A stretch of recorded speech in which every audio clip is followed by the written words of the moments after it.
Hi there, this is Brent. Thanks for being here. Welcome back to my living room.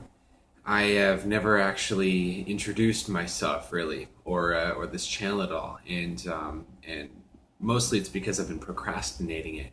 But now I think I actually have an idea of the form that this channel is going to take and what the conversations will center around, so I can tell you what it is here. I myself, I'm a life coach, and what I do is I like to talk with people, and I like to help them discover their own power, discover their own creativity, and help show them what they can do and how they can create their lives more deliberately, so that it reflects how they want it to look. And it's something that I enjoy doing a lot. My ulterior motive, and what I think is the greatest reason why I'm here, and one of my favorite things to think about and talk about, and one of my favorite movements that I like to usher along, is what I perceive as the shift in our population. And if you're watching this, there's a very good chance that you have felt this as well, and it's something that you've noticed and perhaps think about, that humanity, our human population, is in a very interesting place, and it's on the brink of a very massive shift. And we describe it in different ways, and we have different ideas about it, but nevertheless, it's that shift. We all agree it's happening. And excuse me, there's a cleaner truck going by. We're just gonna give it a minute. There we go.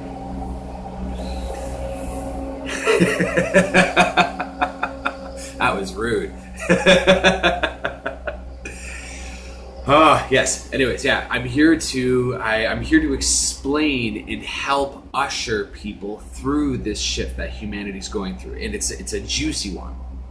And so how I refer to it and how I see it is, it's a shift from an old human culture into a new human culture. And even more accurately, we are shifting out of a cultural experiment that we took on that's perhaps about 10,000 years old. And so that's what I like to describe for you here and now. So what I mean by that experiment, a lot of what you'll hear is based on the Ishmael trilogy written by Daniel Quinn. It is perhaps one of the most profound books I've ever read. My Ishmael in particular, which is number 3 of that series, and it has influenced me profoundly. And I don't even want to give too much of it away, but the message that's offered in that book is that we exist in a culture that cannot sustain itself, but the way that it can't sustain itself is coded all the way deep down. And we find ourselves in a place where we know there's something wrong, like we see pollution and war and strife, and we're like, dude, something's up, something's kind of not working for us. And up until now, what we've been doing is applying band-aid solutions to it, and referendums and little fixes here and there, and kind of what we're really looking at is an overhaul. So we're not really sure where our cultural experiment began, but it seems like it was about 10,000 years ago, and it seems like it was somewhere in what is now modern day Iraq, in what is called the Fertile Crescent. And up until this moment, humanity existed in a tribal structure. So we existed in groups of 100 to 150 people. And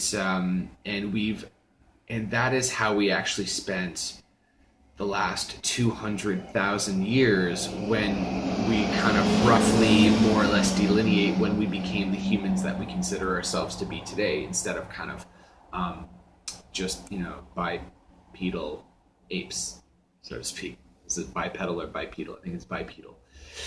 And so over these last 200,000 years, we evolved to become like these humans that we are, and that includes our social structure. So we're used to just kind of holding 150 people in our social library at any one time, and we're used to kind of operating that way. And so there would have been about a couple tens of thousands of tribes evenly distributed where humans lived: North America, South America, Europe and Asia, Africa, and Australia.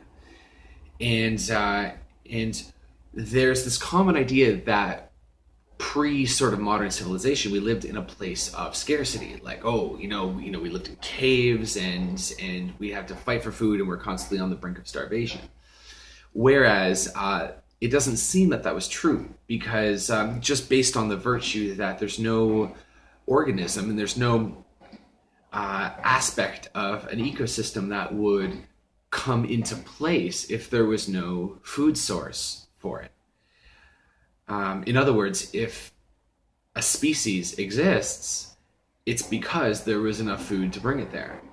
And there was enough food to sustain humanity throughout its whole development, throughout all of those billions of years until when it became human, and certainly in the 200,000 years of being humans, there was plenty of food. And there wasn't any scarcity of it. And we really lived in such a way that whenever we wanted food, we would just go and get it.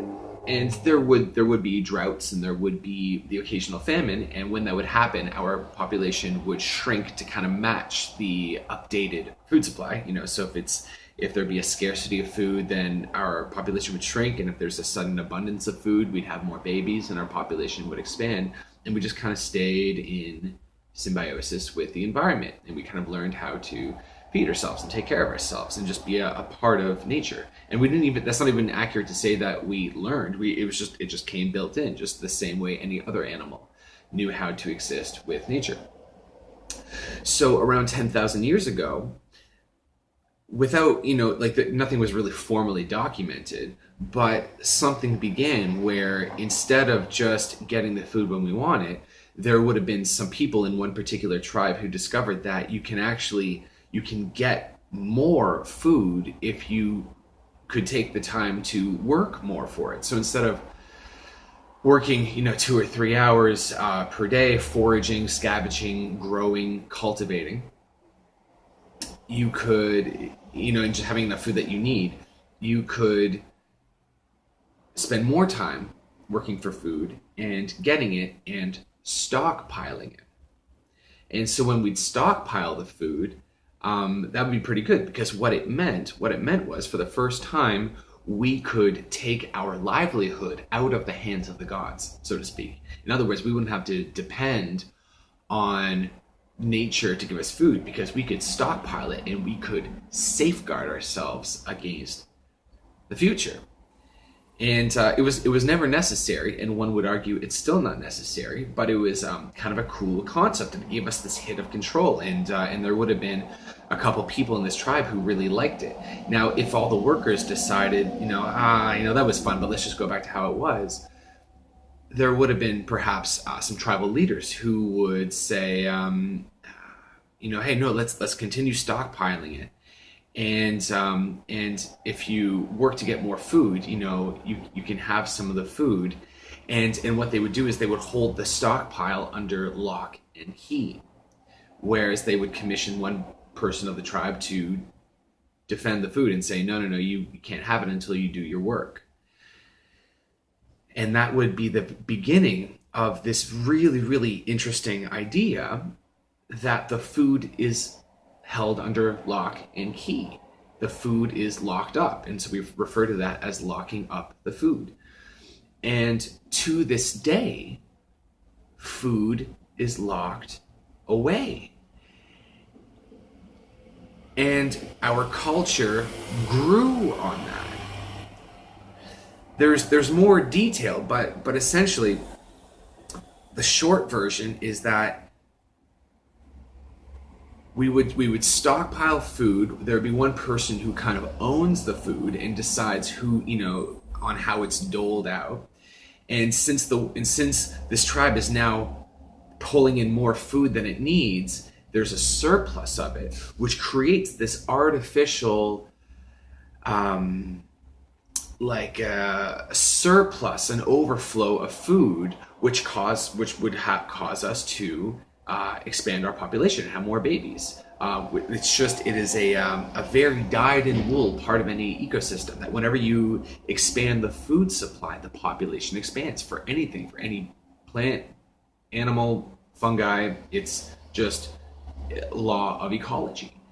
And so we are artificially expanding the food supply, and so therefore we are having more babies and we're expanding, and therefore our tribe brushes against, like we need more land in order to accommodate the people, and so we start pushing against the boundaries of other people. And then it comes to a point where if we're going to expand, we need to either go to war or assimilate other neighboring tribes, or run them into the woods. And when we do that, we would get the land, and then that would allow us to get more food, and our population would expand. It would offer a free time for other tribes people to experiment and develop research into things like warfare, so they become better fighters. And it would just create this runaway effect that one tribe is now the population that we are now. Isn't that interesting? So we exist, all of us, even if we make distinctions in our culture between East and West, and all of the many distinctions in our cultures and our different continents and countries, wherever you go, urban or rural, East or West, high or low, you get this effect of the food is locked away. And if you just really just think about that one aspect, what do you do if you want food? What do you do when you're hungry? There's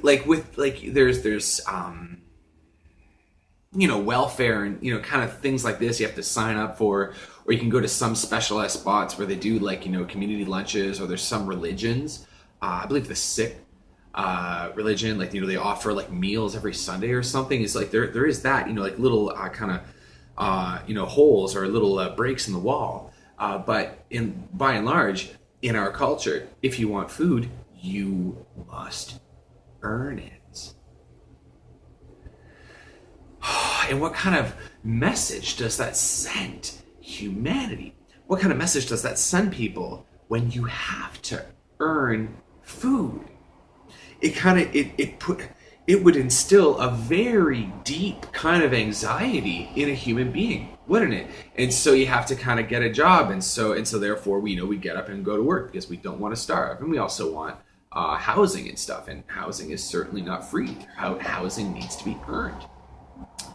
And what's strange is that prior to this experiment of locking up the food, is that before then food was everywhere. We just lived in food. We just lived in nature. There was no, you just go and get it, and you would know where to get it, and there'd be as much as you want. And whatever you don't want, it just kind of decomposes. It's part of the ecosystem. But we were brought up, and we're kind of, even though we evolved in it, we are divorced from our roots of being able to just find food. And there's kind of a cool quote in the Ishmael trilogy where it's a lot of kids, many kids, it's kind of a staple dream where they imagine living in mountains and fields of candy where they can just have candy everywhere. And it's been, you see it in cartoons every once in a while. And it's just kind of a memory, a weird sort of cellular memory that we're just used to being able to get food when we want it. So therefore, this is the cultural experiment, and this is what I also refer to as our old culture, because this is a 10,000-year-old thing that we've been doing. But the very, very backbone, the very skeleton, the very written right in the most foundational DNA of our culture is that you must earn your ability to live. You must earn it. And you have to work, and not working is not okay. And a couple notes here. It is self-justified that we expand, that we must expand, and that we must continue to grow, and we must continue to conquer, and that it's, no matter what, it's okay for us to go into nature and exploit and mine and pillage and kind of take out resources and use them up. Because otherwise, if we don't, if we're not in a state of expansion, if we're not in a state of consumption, then it feels like we will die. Our culture says to us that we must keep growing, we must keep collecting, we must keep accumulating, we must keep consuming, and if we don't, we will die. Somebody else will take over. There'll be some sort of threat, for whatever reason. Just yeah. So it's self-justified. We must continue consuming, and kind of even underneath that, probably what I see as the most base level foundational idea behind our culture is that things are not okay. Excuse me. This is kind of a combination of me being like really excited to talk about this, and also still like not still 100% comfortable talking into cameras, and like really wanting to deliver this well. So it's like a lot of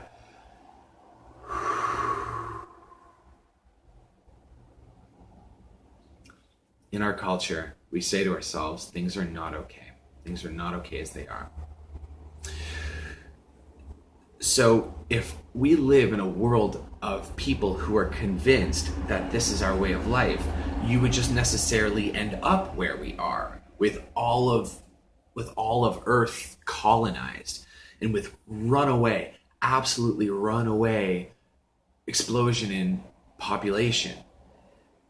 And there's 7 billion of us now, and we're running out of fossil fuel. And not only are we running out of fossil fuel, but if we burn too much more, then the air will be too polluted, and we're just sort of smothering in ourselves and bringing ourselves to the point of potential extinction from our way of life.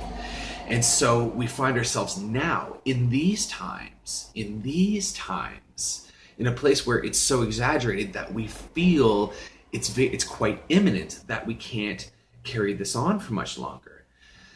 And as a result, if you look into our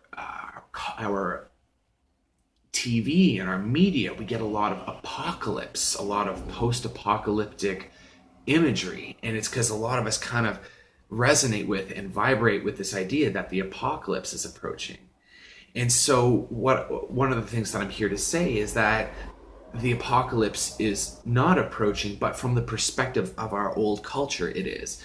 Our old culture is on the brink of dissolution, and it's beginning to fall apart, and it's entering into its final form, and it's entering into its most exaggerated form, where we have presidents like Donald Trump, and the whole White House kind of situation kind of feels like a reality TV show, because it's so surreal and strange, and there's so much like kind of shit popping up everywhere. It's really is starting to fall apart, and that might cause some anxiety in people.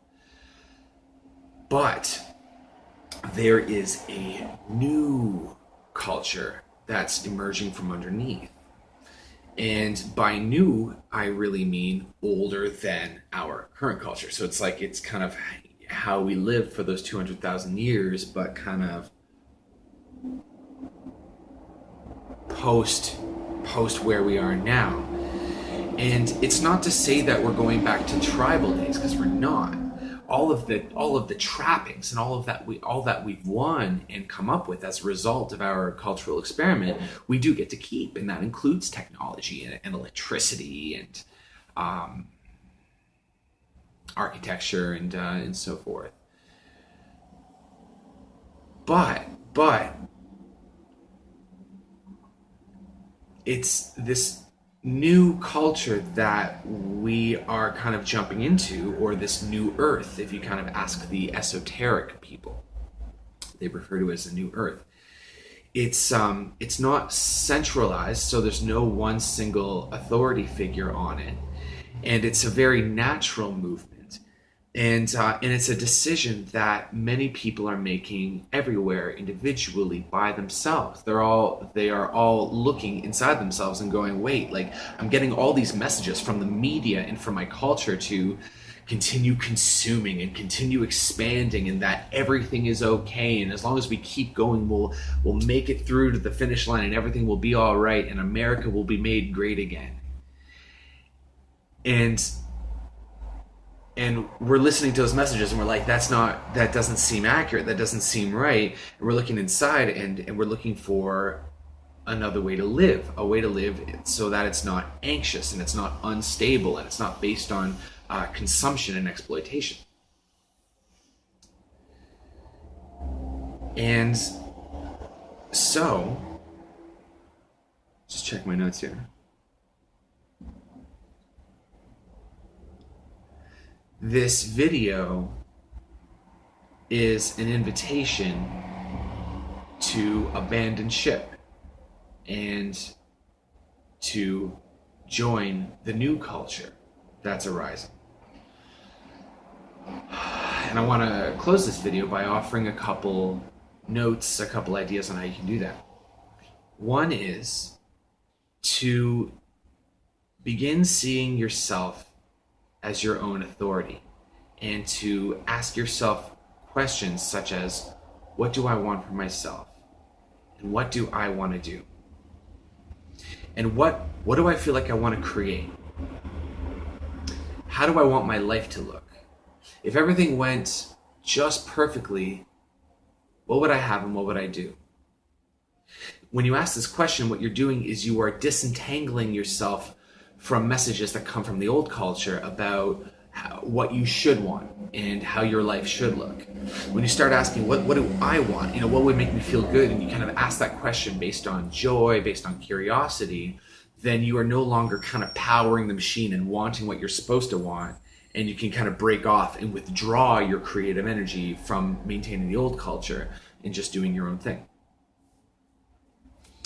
Another thing that you can start doing is you can start moving into participation mode.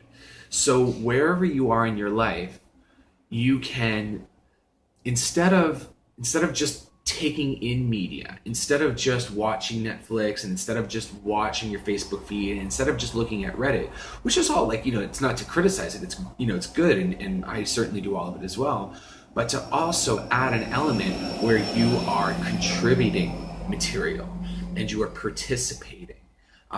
And in particular, if you are creating stuff with the purpose of making the world better in some way, in whatever way, so improving the lives of people, making beautiful music, making art, starting a nonprofit. And what's amazing, right, is that when I talk to people, especially millennials, if I ever do, and if you ever do, and ask them, once you have enough money, once you're totally where you want to be, what do you intend to do? And so many of them have these visions of what they want to create, of like a life they want to create where it's like they're serving. It's like based on service, how they intend on contributing and making the world better. And so if you're one of these people, really beginning with that now, really beginning now, ASAP, today, making that first move and really doing that, because that vision that you have inside of yourself, it is a gift. It is a gift that, from a certain perspective, the universe put in you, like putting a seed in soil and waiting to see that grow and actualize and bear fruit so that all can see it and appreciate it and benefit from it. So really, if you have a condition on it, like you're waiting for the conditions to be right before you take action, really just taking some form of action now, and seeing how the universe kind of supports you as you do that, and it will. It's the most fabulous thing in the world. And then finally, whereas an aspect of the old culture was self-justification, now it's self-authority. And the old culture was about consuming at all costs, and the new culture is consuming and offering, participating, creating, producing. So is a tenet of the old culture: things are not okay, but they will be okay. That's kind of like the quote: things are not okay, but they will be okay. We're not there yet, but we will get there. As long as you get this, then you'll get there. As long as you work hard enough, you'll get there. The new culture is, we're there. All is well. All is well. All all is well. It's a chorus that we sing or say or vibrate or just believe. We just soak it in the new culture. All is well, even when things are not well. So if something happens, and there's been some shitty stuff happening, shitty stuff, we honor that and we respect that and we serve and we help and we give blood and we donate and we do what we can to make it good. And then we orient our attention to the silence that surrounds it. We orient our attention to all the people that are still alive and safe. We look at what's going well. We look at all the safety that there is. We look at all the opportunities that are still there. And we refuse to believe that all is unwell. If people say that you know things are terrible and these times are bad and whatever, we just don't believe it. Just don't. Just really anchoring in this idea, really investing in it, really making it real. All is well, and we just say it so that other people can know it as well, and they can immerse themselves in it, and they can start allowing that into their belief system, and then from there creating more of all is well. The idea of all is well is sustainable. The more we bring it in and say it and believe it and make it real, the more we'll see it reflected in our physical world. And the more stable things will become. And the more stable things become, the more we can resolve conflict and focus on resolving conflict so that we can withdraw all the resources that are allocated towards conflict and apply that towards making things better. And so that's the shift. That is what I see happening. And that is what I want to talk about. And it's my favorite thing to witness and participate in. And so if you've never had any sort of formal invitation, I'd like to invite you now. All is well. Participate, create. No longer waiting for conditions to fall in place before we begin what we're here to do. Seeing ourselves as an authority, asking ourselves what we want, what's true for us, and acting accordingly. And we're probably entering the best age humanity's ever seen. And we're here to birth that. So, thank you for being here. Thank you for watching this. And have a great day.